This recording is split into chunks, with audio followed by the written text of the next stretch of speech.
कांग्रेस के संपत्ति वाले बयान पर केंद्रीय मंत्री हरदीप सिंह पुरी ने निशाना साधा और कहा कि ये परिवार के लिए कानून बदल सकते हैं। और क्या कुछ कहा वो भी आपको सुनाते हैं। दो चीजें मैं आपके सामने रखना चाहता हूं कि जो हमारे विरोधी दल हैं, जो विपक्ष की अलायंस है, इंडिया अलायंस जी, आप इनका प्रोग्राम देखें तो आप ये सवाल पूछिए कि मान लीजिए खुदा ना करे और 4 जून को जो नतीजे आते हैं उन नतीजों में निकलता है कि कांग्रेस पार्टी और उनके जो सहयोगी दल है इंडिया अलायंस वो आ जाते हैं, तो वो क्या करना चाहेंगे 2024 से लेके आगे बढ़कर अगले डेकेड्स में क्या करना चाहेंगे। 6 अप्रैल को राहुल जी ने एक भाषण दिया, यह खटाखट वहीं से आया। उन्होंने कहा कि जब हम सत्ता में आ जाएंगे तो हम एक्सरे करवाएंगे, दुनिया भर में जो हो रहा है इंडिया में एक्सरे करवाएंगे। एक्सरे में क्या करेंगे, पता करेंगे कितनी संपत्ति है लोगों के पास, और फिर कुछ क्रांतिकारी कदम उठाएंगे। क्रांतिकारी कदम क्या उठाएंगे कि अगर आपके पास वेल्थ है उसको रीडिस्ट्रीब्यूट कर देंगे। पहली बात देखिए, एक इनहेरिटेंस टैक्स नाम की चीज है जी, विरासत टैक्स। हाँ, वो पहले भी था।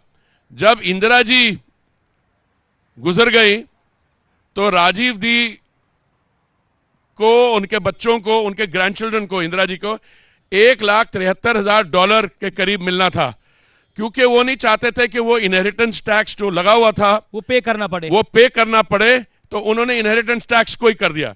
तो ये एक ऐसा आउटफिट है जो अपने परिवार के लिए कानून भी बदल सकते हैं, और आज उनको पता है कि वो सत्ता में नहीं आ सकते, तो इस समय ये खटाखट वाली मशीन लगा रहे हैं।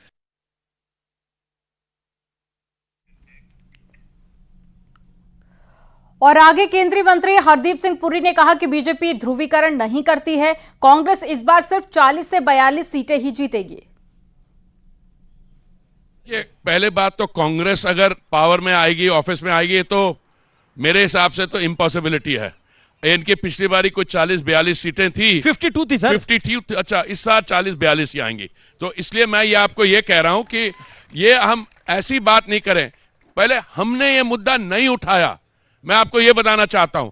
हमने बात इसलिए की क्योंकि ये हमारे जो युवा नेता है लोकप्रिय राहुल गांधी जी, इन्होंने मुद्दे उठाए, उससे ये मुद्दे उठे। अच्छा, उन्हें युवा मानते हैं आप अभी भी? नहीं, युवा की परिभाषा क्या है? अब मेरी 72 साल उम्र है, मैं भी अपने आप को यंग फील करता हूं। तो age is only a state of mind, पर इसकी भी उम्र कुछ 50 होगी कि नहीं? 50 तो प्लस ही है। तो पर ये तो अभी रीलॉन्च हो रहे हैं ना। डॉक्टर मनमोहन सिंह ने क्या कहा था और कब कहा था, और एक बार नहीं कई बार कहा था।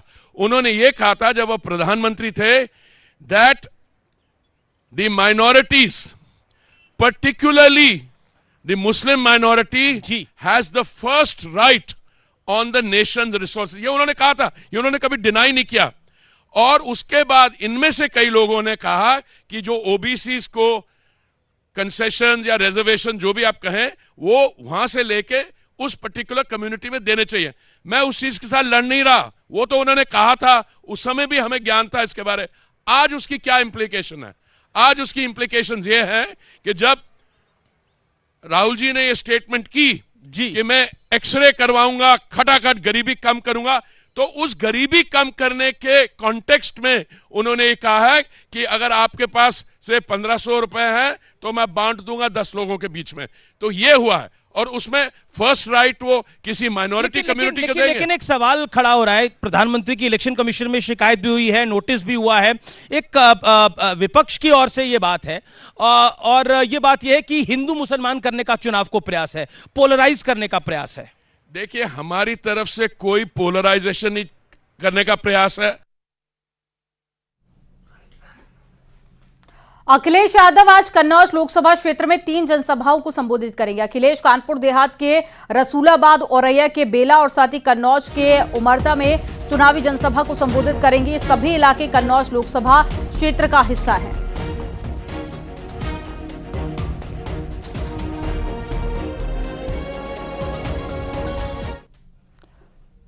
लोकसभा चुनाव के दूसरे चरण में यूपी की 8 सीटों पर कुल 54.85% मतदान हुआ है। अमरोहा में सबसे ज्यादा 64.02%, मेरठ में 58.70%, बागपत में 55.93%, गाजियाबाद में 49.65%।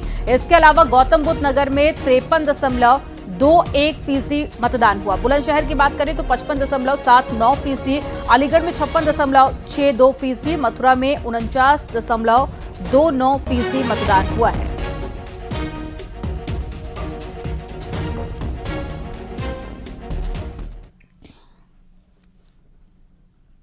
अब बात करते हैं यूपी की उन लोकसभा सीट की जहां पर अब भी प्रत्याशी का इंतजार बाकी है। वो सीटें हैं अमेठी और रायबरेली, जहां चेहरा तो फाइनल हो चुका है, लेकिन फाइनल मोहर अब तक नहीं लग पाई है, क्योंकि दूसरे चरण में वायनाड में भी वोटिंग हो रही है और राहुल गांधी वायनाड में रिस्क लेने के मूड में बिल्कुल नजर नहीं आ रहे हैं। इसी से जुड़ी एक रिपोर्ट हम आपको दिखाते हैं।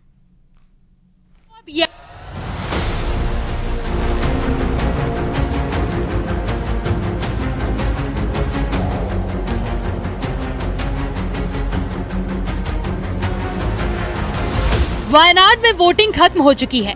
वायनाड में राहुल गांधी की किस्मत लॉक हो चुकी है। तो अब याद उत्तर प्रदेश की आई है। राहुल गांधी को लेकर जो अटकलें चल रही थी वो दूसरे चरण के बाद खत्म होने वाली हैं, क्योंकि न सिर्फ राहुल गांधी बल्कि प्रियंका गांधी भी उत्तर प्रदेश के मैदान में अपना गढ़ बचाने की तैयारी में है।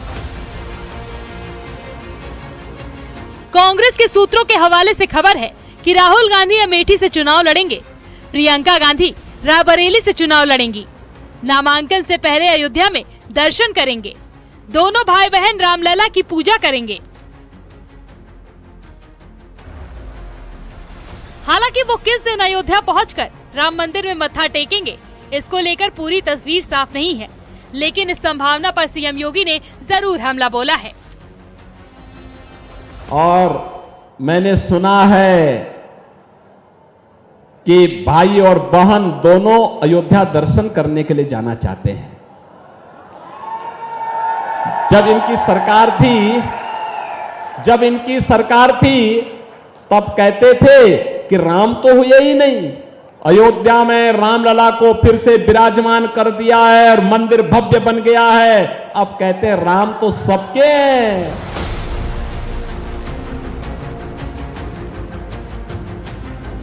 कांग्रेस राम मंदिर का असर अच्छे तरीके से समझ रही है। हिंदी बेल्ट में राम मंदिर का मुद्दा पिछले कई चुनावों में हावी रहा है। ऐसे में अब जब भव्य और दिव्य राम मंदिर बनकर तैयार हो चुका है, तो ऐन वक्त में अमेठी और रायबरेली में नामांकन से ठीक पहले कांग्रेस एक बड़ा संदेश देना चाहती है। लेकिन राम के साथ राहुल की इस अटूट डोर ने अप्रैल में सियासी पारा चढ़ा दिया है। प्रभु के दरबार में चुनाव के वक्त जाते हो और चुनाव में गठबंधन करते वक्त सनातनी को गाली देते हो। यहाँ कितने लोग हैं जो राम भक्त हैं, राष्ट्र भक्त है ना? राम भक्त वो जो हर समाज के साथ न्याय करे। राम भक्त वो जो बड़ों का, महिलाओं का सम्मान करे। इससे पहले भी स्मृति ईरानी ने दावा किया था कि राहुल गांधी वायनाड में मतदान के बाद अमेठी आएंगे। जातिवाद के नाम पर विभाजित करने के साथ ही मंदिर मंदिर जाएंगे। राहुल गांधी उस दरबार में हाजिरी लगाने के लिए पहुंचने वाले हैं, जहां प्राण प्रतिष्ठा के वक्त कांग्रेस का एक भी नेता मौजूद नहीं था। कांग्रेस ने राम या राम मंदिर का विरोध तो कभी नहीं किया, लेकिन हाँ, इस कार्यक्रम को राजनीति से जोड़कर इसका विरोध जरूर किया था, जो बीजेपी के लिए 24 का चुनावी मुद्दा अब तक बना हुआ है। राहुल गांधी तो खुद डर करके भाग गए, केरल भाग गए। अब केरल में जब कम्युनिस्टों है, अब फिर खोज रहे हैं जगह, ये रामखुदैया बन जाएंगे न इधर के रहे सनम न उधर के रहे। इंडी गठबंधन उन लोगों का है जिन्होंने राम भक्तों के लहू से सरयू का पानी लाल लाल किया था, राम भक्तों की छाती को गोलियों से छलनी किया था। तो अब ये देश की जनता को नहीं छल सकते। देश की जनता जाग चुकी है और आपने उन्नाव की सड़कों पर जनसैलाब को देखा था। वो जनसैलाब क्या कह रहा है इसका अपन मन लगा सकते। राहुल प्रियंका राम मंदिर दर्शन करने जा रहे हैं। अभी तो दर्शन करने जा रहे हैं, दंडवत करके जाएंगे, नाक रगड़ेंगे। अब राहुल गांधी राम मंदिर जाते हैं या नहीं, अमेठी से पर्चा दाखिल करते हैं या नहीं, रायबरेली से फिर एक बार गांधी परिवार मैदान में उतरता है या नहीं, ये तमाम कयास तो बात की बात है। लेकिन हाँ, इतना जरूर है कि अमेठी राम मंदिर और राहुल का ये मिश्रण अगले कुछ दिनों तक अखबारों की सुर्खियां जरूर बना रहेगा। Bureau report, news 18।